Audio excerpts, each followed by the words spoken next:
we're going to maybe steer our conversation in three directions. The first is we're going to talk about Doge. We do need to delete entire agencies as opposed to leave part of them behind. Because if you leave part of them behind, it's easy. It's kind of like if leaving a weed. If you don't remove the roots of the weed, then it's easy for the weed to grow back. But if you remove the roots of the weed, it doesn't stop weeds from ever growing back, but it makes it harder. So we have to really delete entire agencies, many of them. To make the government more efficient, you have to improve the technology. You may have read about the example, we really have here rule of the bureaucracy as opposed to rule of the people, democracy. So we want to restore rule of the people. And so what that means is reducing the size of the federal government, basically reducing regulation. There's a tremendous amount of over-regulation that's happened over time.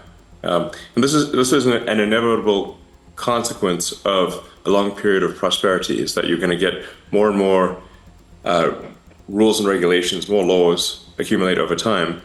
And the normal forcing function for getting rid of rules and regulations is war. So it needs to be some kind of existential war, where you have to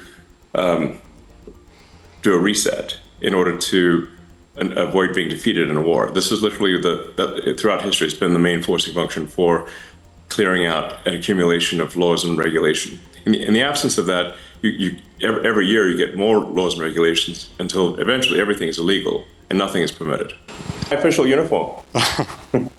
Thanks forward. You were probably the busiest man on earth prior to January 20th. I think some of the things we're doing also will be hopefully helpful to other countries, because with the new administration, there's less interest in interfering with the affairs of other countries. I think there's the times the United States has been kind of pushy in international affairs, which may resonate with a number of members of the audience. And I think we should, in general, leave other countries to their own business. And basically, America should mind its own business, rather than push for regime change all over the place. I think it was like almost 70% support, so quite a lot, basically, more than any other issue. So I think, but human intelligence, I think, will be dwarfed by machine intelligence. I'm not sure how to feel about that, except that it appears to be inevitable. That at some point, human intelligence will be a very small fraction of total intelligence.